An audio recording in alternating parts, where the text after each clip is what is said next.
it's Lindsay. Welcome back to The Wandering Reader. Today I'm going to be doing my TBR for the Buzzwordathon.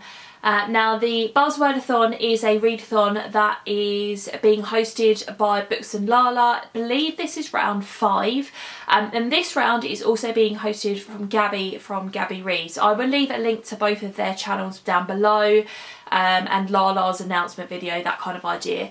So I've never participated in this particular readathon before, but I really liked the idea of it. So basically every round there is a word that is frequently used in titles that is like the theme of the readathon, and you have to read books that have that particular word in them. So this round, it's numbers. So any number that is in the title, the aim is to read books with numbers in the title. That was obvious. So this is a readathon that's running from November the 18th to the 24th. Again, I will leave details like that in the description box below.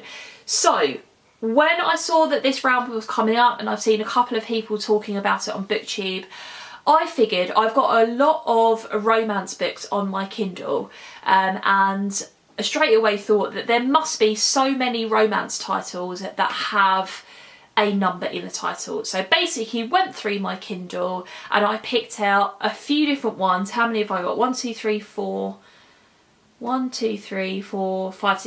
books.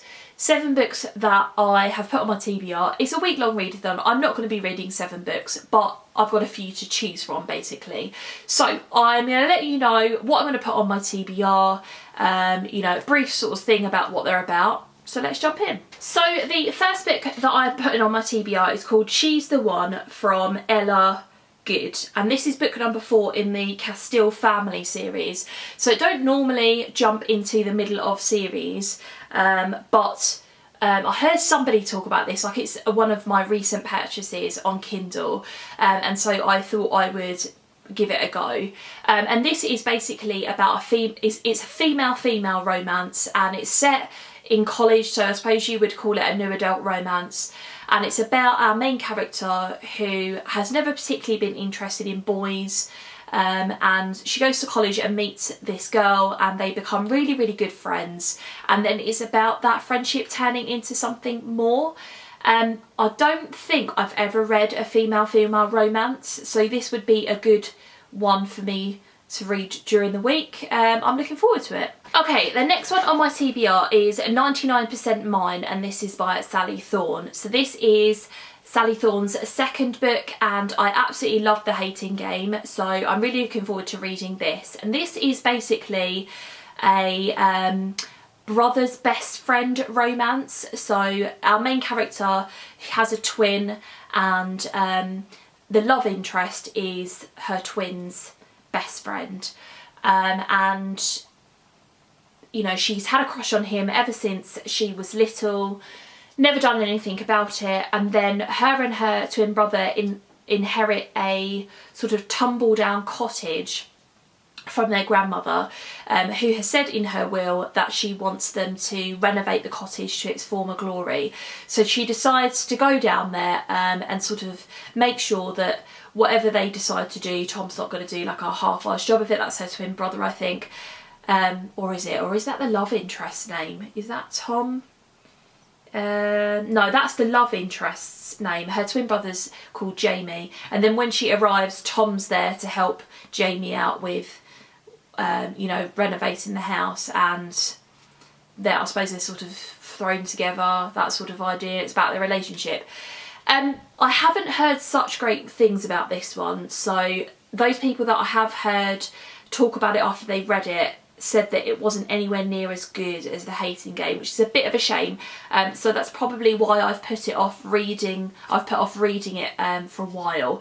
But I figured, you know, perfect book for the readathon. Okay, the third book on my TBR is called That Second Chance, and this is by Megan Quinn, and this is book number 1 in the Getting Lucky series. And from what I can gather of the synopsis of this one, this is about a family who were cursed after some sort of night that they had, which means that they've found it really difficult, like I suppose the siblings in the family have found it very difficult to have relationships in this particular town because everybody kind of looks at them a bit weird and things like that. And then this girl comes into town and our main character, what's his name? Does it say his name in here? No, I don't think it does actually. Our main character sort of thinks maybe this could be the chance that I have for happiness, basically. That's what I'm gathering from it. I've not read anything by Megan Quinn before.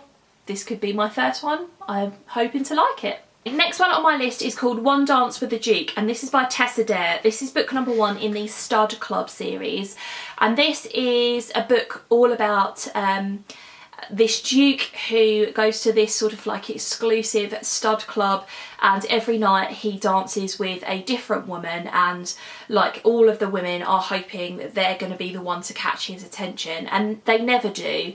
And then one evening he dances with this particular lady and she finally captures his attention, and it's presumably about their romance. I love Tessa Dare's writing, so this could definitely be a possibility during the week.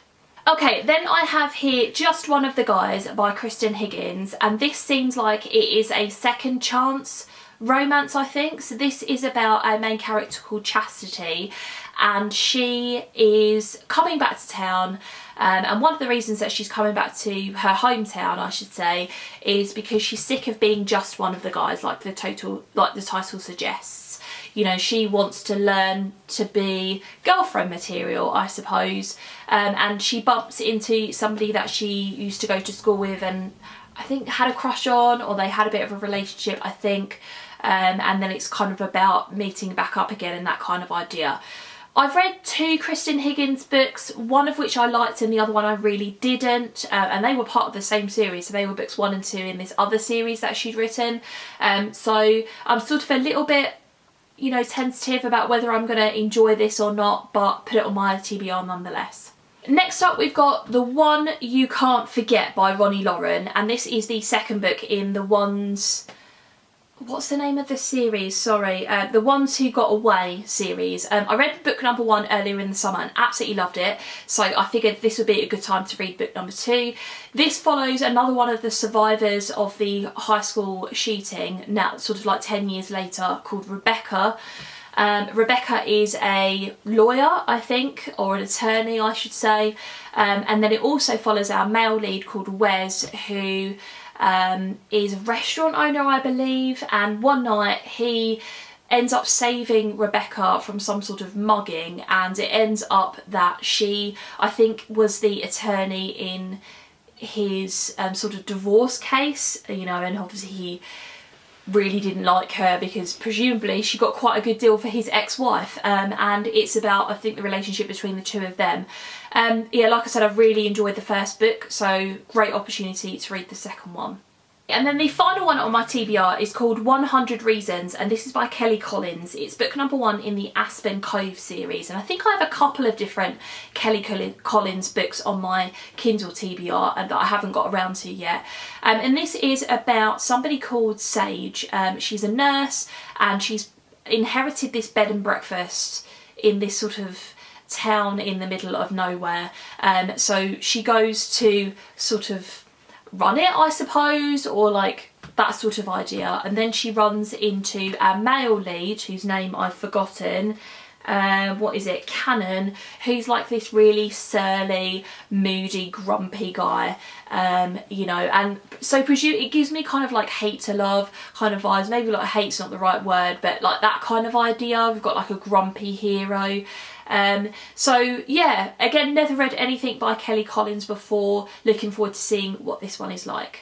Okay, so there you go, guys. They are all of the books that are on my Buzzwordathon TBR. Like I said, I'm not going to read 7 books in a week, maybe 2 or 3, because that is a work week for me. But we'll sort of see how it goes. I'd love to have a chat with you in the comments below. Are you going to participate in the Buzzwordathon?